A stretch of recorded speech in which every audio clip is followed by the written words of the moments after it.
Hi అండి. ఈరోజు మన రెసిపీ వచ్చేసి కోడిగుడ్లు ములక్కాడ. చుట్టాలొస్తే గమ్ముని అప్పటికప్పుడు తయారు చేసే కర్రీ ఏదైనా ఉందంటే ఇదే. ముందుగా కోడిగుడ్లు ఒలిచి పెట్టుకుని ములక్కాడలు కట్ చేసి పెట్టుకోవాలి. ఉల్లిపాయలు, అల్లం వెల్లుల్లి పేస్ట్, పచ్చిమిర్చి, కరివేపాకు రెడీ చేసుకున్న తర్వాత పాన్ వేడైన తర్వాత ఆయిల్ వేసి గుడ్లు ఫ్రై చేసుకోవాలి. కొంచెం పసుపు వేసుకుని ఫ్రై అయిన తర్వాత కోడిగుడ్లు తీసేసుకుని పచ్చిమిర్చి, కరివేపాకు, చిన్న చిన్న ముక్కలుగా కట్ చేసి పెట్టుకున్న ఉల్లిపాయలు కూడా వేసుకుని ఫ్రై చేసుకోవాలి. లైట్గా ఫ్రై అయిన తర్వాత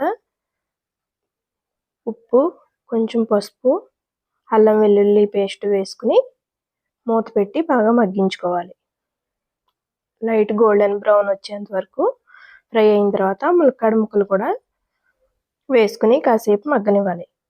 తర్వాత కొంచెం ఉప్పు, కారం, గరం మసాలా, ధనియాలు, జీలకర్ర పొడి వేసి ఉడికించి పెట్టుకున్న గుడ్లు, కూరకు సరిపడినంత వాటర్ పోసుకుని ఉడికించుకోవాలి.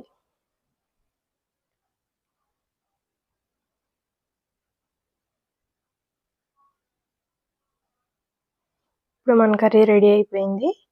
కొంచెం కొత్తిమీర చల్లుకుని చల్లారిన తర్వాత డిష్ అవుట్ చేసుకుందాం. ఈ వీడియో కనుక నచ్చినట్లయితే లైక్ చేయండి, షేర్ చేయండి, సబ్స్క్రైబ్ చేయండి.